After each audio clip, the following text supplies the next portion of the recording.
I'm here with Jill Miller, who is not only on the AYC Advisory Council, but you're my teacher. Thank you so much for taking the time to just chat with me today. Well, I love talking to you, Sonia.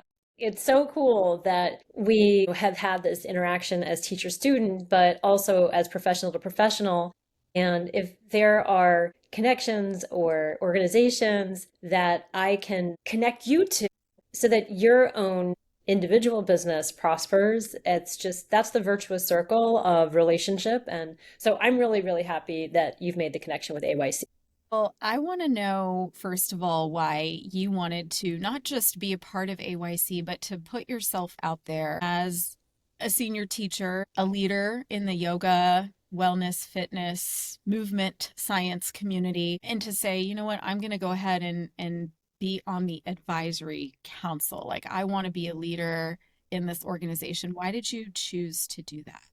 Many reasons, but one of the reasons is I sit as a bridge builder between so many different communities. I have so much experience developing group fitness formats within the larger Globo Gym complex. And that is that my original program, Yoga Tune Up, I was able to build that program specifically because gym culture embraced the work. They loved that it brought functional movement and integrated spa into a classroom. So I brought many different aspects into my own format. And so I feel like yoga as an art and a science, it is a natural bridge builder between communities. And so as a format builder, as a format creator, I feel like it's important that on the advisory council, you have somebody or several people, I would hope, that know how to speak with those specific communities, whether it's talking to CrossFit boxes that are wanting to bring yoga into their spaces, or whether it's a global gym, or whether it's a mom and pop chiropractic clinic for clinical applications. We're able to bridge so many of those different spaces. And so I wanted to be able to fill that void or actually build that void. Yeah, I think it's interesting because after taking two of your three training, I kind of struggle now as a teacher or a facilitator when people ask, "What do you do?" And I'm like, "I teach yoga." But I kind of have dissected yoga thanks to your guidance, really. And I think it's helping people to like go through the pipeline of yoga, if that makes sense, because they have a better understanding and awareness of their bodies, how things work and how to move with intelligence and move more deeply. So your program didn't really ever fit into the Yoga Alliance kind of structure as I understand it. Is that right? The Yoga Alliance structure for us, I'm just an experienced registered yoga teacher and I offer CEs through them, but the programming that I teach is not necessarily all of the limbs that they need for a proper 200 or proper 500 hour. So I'm simply a continuing education provider, and my programs are housed within many different yoga teacher trainings. They will bring us in because they know we can fulfill an anatomy module or we can fulfill some other extra credential for different needs. But it's been, I'm even dicing my words here. It's been a challenge for us to find where is our credentialing home and where do we fit in the general space, because like I said, we are this in between. And having built a specialty around connective tissue and fascia tissue, it makes sense. Here we are, we're just a connective tissue from modality to modality. And so that's been hard for us marketing wise. I mean, yes, we have a program that's Yoga Tune Up. We have a program Body by Breath. We have a program Role Model. But these programs traffic into so many different spaces. So Yoga Alliance, the folks that come to us that are yoga teachers, I would say probably around 60% of the people that come to study with us are yoga teachers. Maybe they belong to Yoga Alliance, maybe they don't. And then the other 40% are from a wide variety within the movement and clinical and wellness spaces. So Yoga Alliance is not a perfect home, but it's like where we parked because it seemed to be necessary for some of the programs that we're imported into, they wanted us to have that Yoga Alliance credential. And so we've done it, but we don't necessarily fulfill all the spokes of the wheel. We can't. I'm a specialist and I need to be a specialist. I don't need to be a generalist. And that's why AYC is very helpful in supporting a specialist within their schema. Yeah. I do feel like there are more specialists or people moving in that direction because we are kind of being taught that way. We're being told like niche your programs, like find a specialty. You can't be everything to everyone. So that does make sense to me. I'm wondering, from your perspective, is that what you're seeing in this landscape as well? I think it's a both and, Sonia. I think we do need to have generalized, broad-based yoga classes that are very true to a lineage and are very true to source origin so that people can at least have an experience of I mean, even just saying, oh, well, hatha yoga, there is no one hatha yoga. So that's complex. But what I mean by that is, all right, so in a given broad class, you're going to probably see an assortment of standing poses. You're going to see an assortment of seated poses. There will be a heavy focus on pranayama. There will be a very introspective nature in general to the practice. And then there will be a closure with that's, of a meditative ilk. Some of those classes then, might include oral elements, so either vocalization or music or what have you. I mean, there are all these sort of additives, but from when I started taking yoga classes, which was originally actually from video, but from my childhood, my tweendom is when I was exposed to yoga and started doing yoga in my own home. And then I found classes.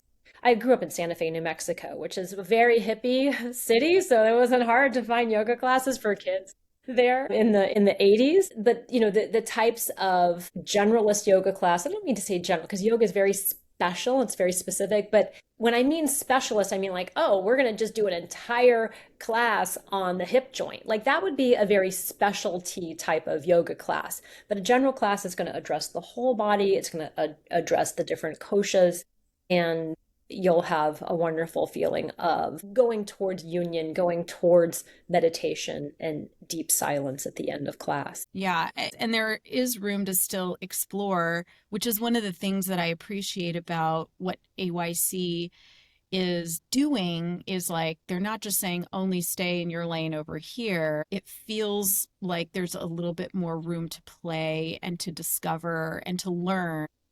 When you mentioned your credentials, I'm like, well, gosh, on paper, you and I might be the same thing, but in a classroom, you and I are very different. Like you've done so much more. You're an author and a leader and my teacher. And so I certainly, enjoy having that distinction as a student when I'm looking on, let's say, AYC's map and going, oh, I'm visiting Chicago. Like, who can I learn from who has also studied with Jill, because that's what I'm seeking right now today in my body. And so I could go like, so and so teaches here. And, Julie, who's also a member of AYC, right? And I can find your lineage, the lineage that I'm looking for instance, if I'm visiting a certain place. Something else that I really, really appreciate about what's happening with AYC is this mentorship component. I've been pretty honest, I think, and vocal about how that was really lacking in my upbringing as a yoga teacher. Of course, I've had like fantastic teachers, but they didn't always have time for me. And so I was kind of like, what do I do now? I don't know. I'll just guess. And so I think that what this offers is it puts in place like a real funnel for you to have people who are maybe just 5 or 10 years ahead of you, and you can look to them for guidance. Is that something you had on your way up? Because you have also carved your own path. So it's not like anyone was doing what you're doing. You're like, oh, I'm going to follow that. Oh, wow. Okay. So one of my great joys is mentoring, and part of the Yoga Tune-Up teacher training or the Yoga Tune-Up teachers is we do get together. We do get together cyclically, at least on Zoom. And I try to cover topics, professional topics that can help amplify people's professionalism, or the pitfalls that you might find in classrooms, or even the challenge of writing a bio or writing a class description or things like that. So I think those types of guidances I never had. So I'm still imagining, I'm trying to figure out what are the needs of teachers. And I mean, I've been at it for so long that, there are some consistent issues, professional growth areas that I think most people could benefit from. And I love that AYC has these little nuggets to offer its members. I mean, nobody ever talked to me about legal stuff. Nobody ever talked to me about class planning. That's how you stay in the game for the long term. You have to know your rights, you have to know your boundaries. And then from a creativity standpoint, it's nice to build an arc to work on for a year or for 6 months or what have you.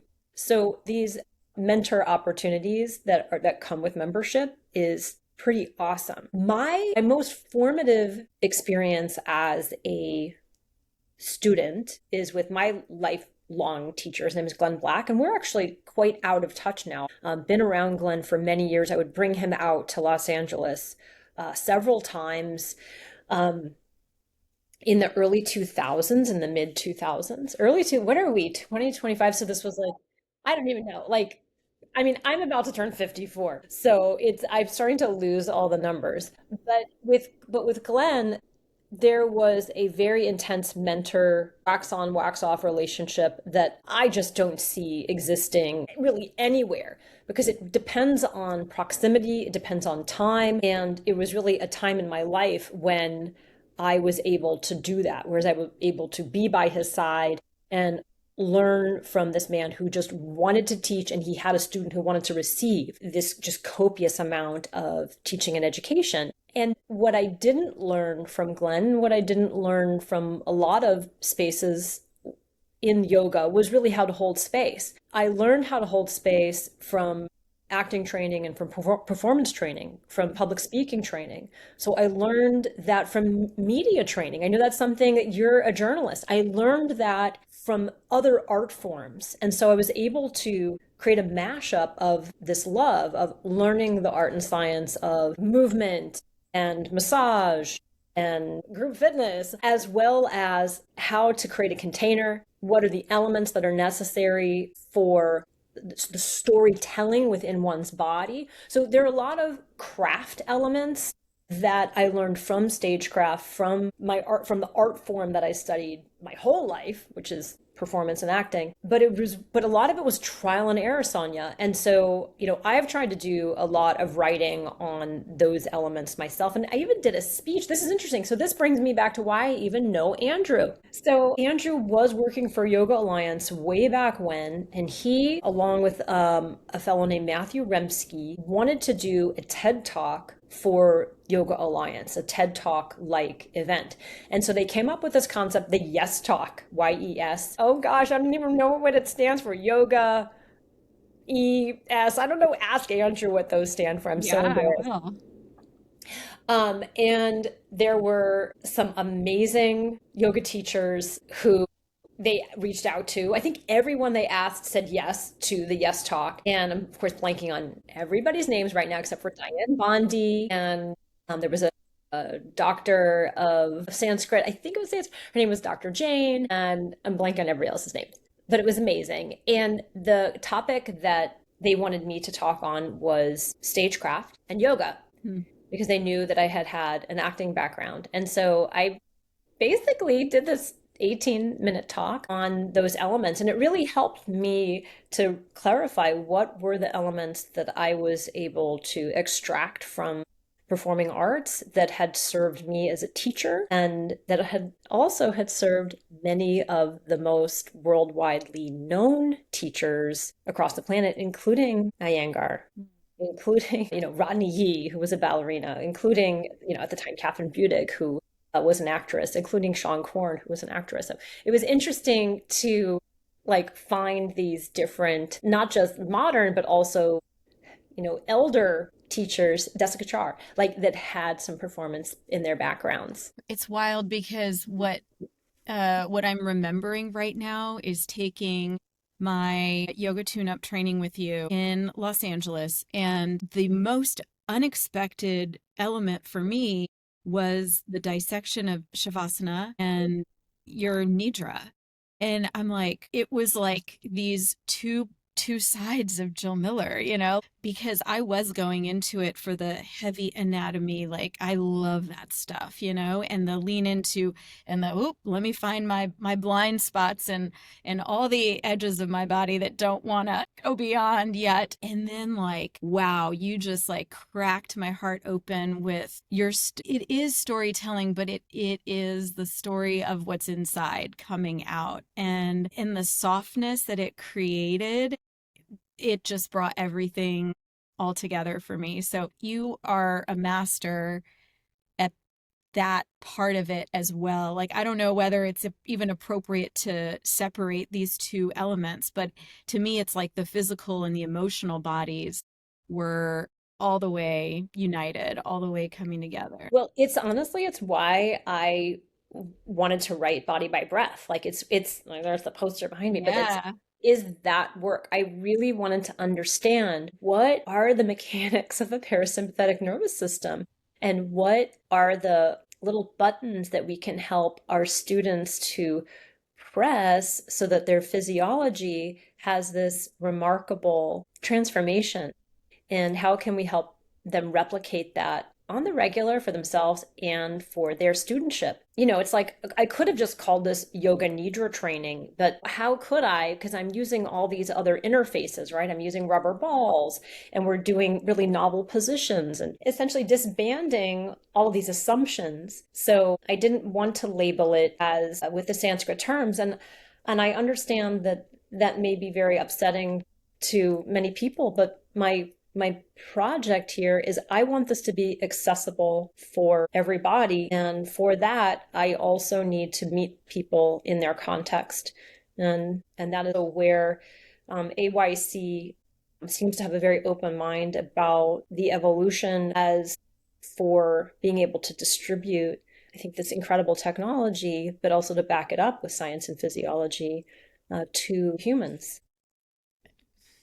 I think it takes a lot of courage also to kind of say, this is how I'm going to do it. And there's a lot of big, I'll say big names, influential people in the yoga world in my life, you being one of them, where I'm like, yeah, she stood up for that, right? And she's doing things in her way.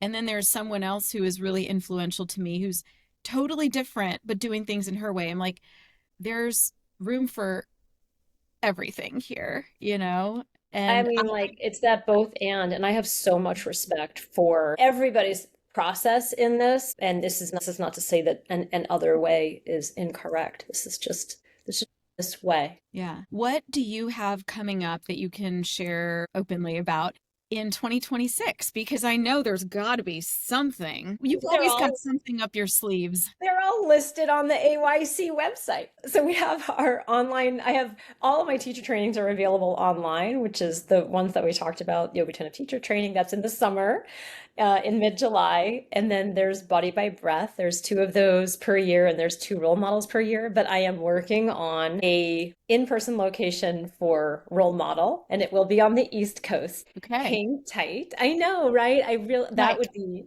I will let you know. Okay. I have a date span that I have not. Okay, but I am doing something unusual this year. So, I'll present at conferences. I'm going to be presenting at an orthopedics conference. I'm so excited about that on my work. That's in June. But I'm going to be just teaching a weekend of workshop in New York City. And I haven't done just a little buffet of workshops. I'm always doing my events, my long form teacher trainings, or maybe a hour and a half event. But it's 4 different workshops at Souk in Lower Manhattan with Rima. Maybe you remember Rima Yeah. Rabath from Yeah. the We event did the last year. launch there. Yeah. That's right. You guys did the launch there. So I'll be Correct. teaching there March 6th through 8th over the course of 3 days. So I'm really excited about just doing some generalist workshops. They're not generalist. Each one is very specific, but it gives you a nice little array of experiences over a Friday, Saturday, and Sunday. And you will be at the Berkshire Yoga Festival again this year, right? Yes, that goes without Okay. saying. This will be the third, and I will be there. I'm so excited. Nice. We're going to be doing some, yeah, some new stuff there and some favorites. We're still working out the plan. We're Portugal, Switzerland, and back to England, but Nice. nothing is set in stone yet. But that's the plan. So we'll have to go to the AYC website to check out all of your upcoming offerings.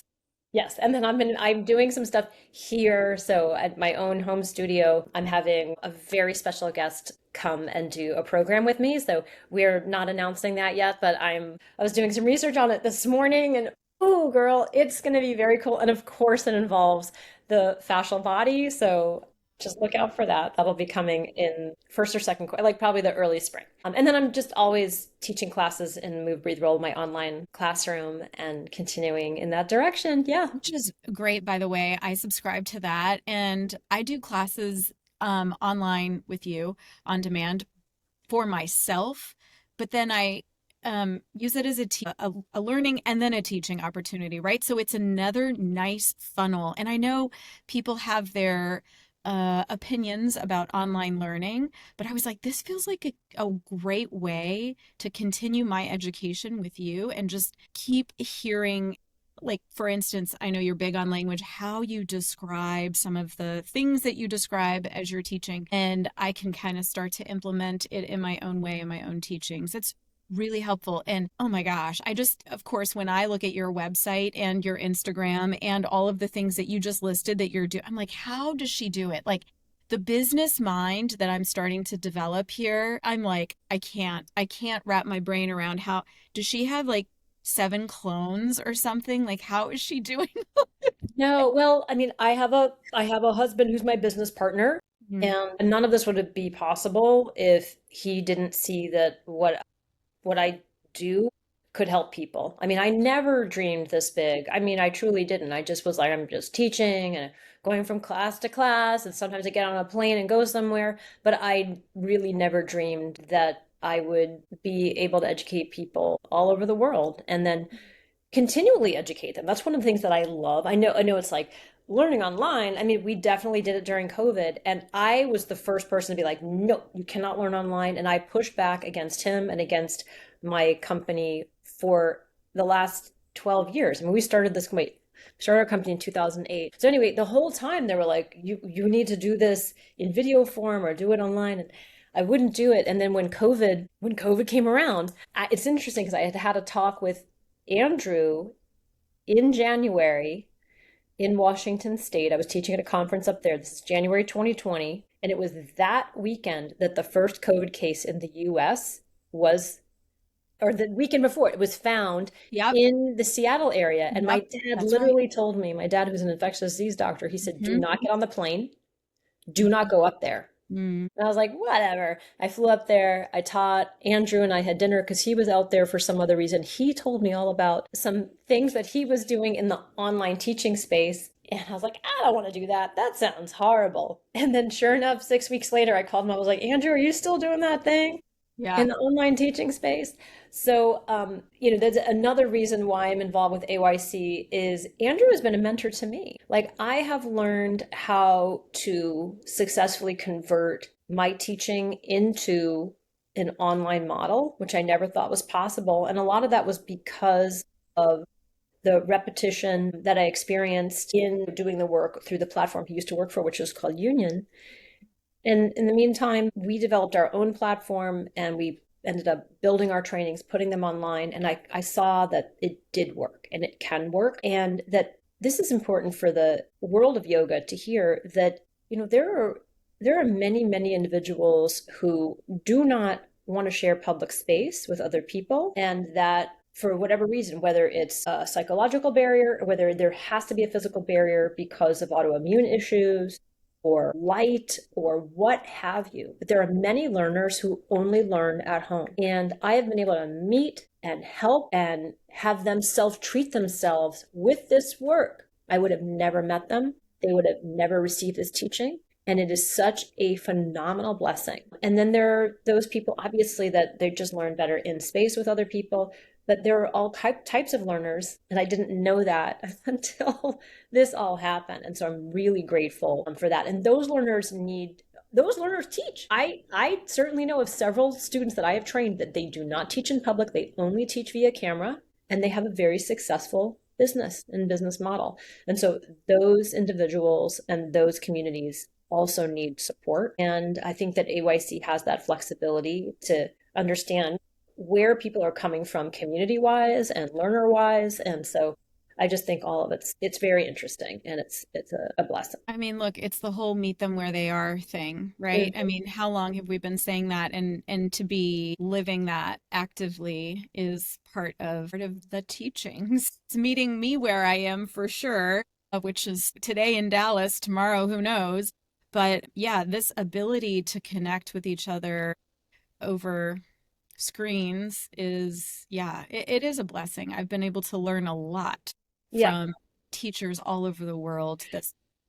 I mean, and you know what? It's like I remember, Glenn had a series of CDs of his yoga nidras that he had made, and I would play them all the time. I played it when I was giving birth to my kid or like, resting in the hospital. It's like the sound of, you have a connection with your teacher, and maybe that started in person, and now we transform to video, and but you can always turn the screen off and just listen to the voice or whatever. There's different ways of utilizing the continuance of education through media. I mean, and good for you for evolving because I have some great teachers who were like, I just can't get on board with the online and the Instagram and I know it's a lot. I mean, It's a the lot. technology has changed so much. I mean, rapidly, even in the last 2 years, 3 years, 5 years. And so, but it's necessary to keep up with. And I do think Andrew is really good about all that because that's his love, in addition to yoga and to serving humanity. It's like, man, his brain on this tech stuff is like, I'm like, I don't even know what you're saying right now. I do not know, but I definitely know that our friendship over the past decade and I mean, if you believe in past lives, Andrew and I have been there in some past lives for sure. That it's really he's talking about growth mindset. If there's like a bigger word for growth mindset, that's Andrew. It's amazing. Well, thank you so much for your time. I really, really appreciate the chance to talk to you across the screen this time, hopefully in person again soon. And, to just let you know how deep of an impact you are making all over the world. You know that already, but one of the best compliments I've ever received, I feel like I need to share with you because it came from you. I had a sub for my classes last week. I was in Vipassana and my sub, I checked in with him and said, how did the classes go? And he said, oh, yeah, everyone was great. They were lovely. And I thought, man, these people really know how to breathe. Their breath was so good. And I was like, I was almost in tears. And the first person I thought about was you because I mean, it is the foundation, but like I can say very confidently that I've taught groups of people to breathe better. And that was because of your training and your influence and really taking the time to dissect what it is we're actually doing. So thank you for being my teacher and my mentor. I'm so grateful for you and for helping all of us to live better in our bodies and in our minds. There you go. Nice taglines. I love it. Thank you so much. Thank you, Sonia. This is so fun.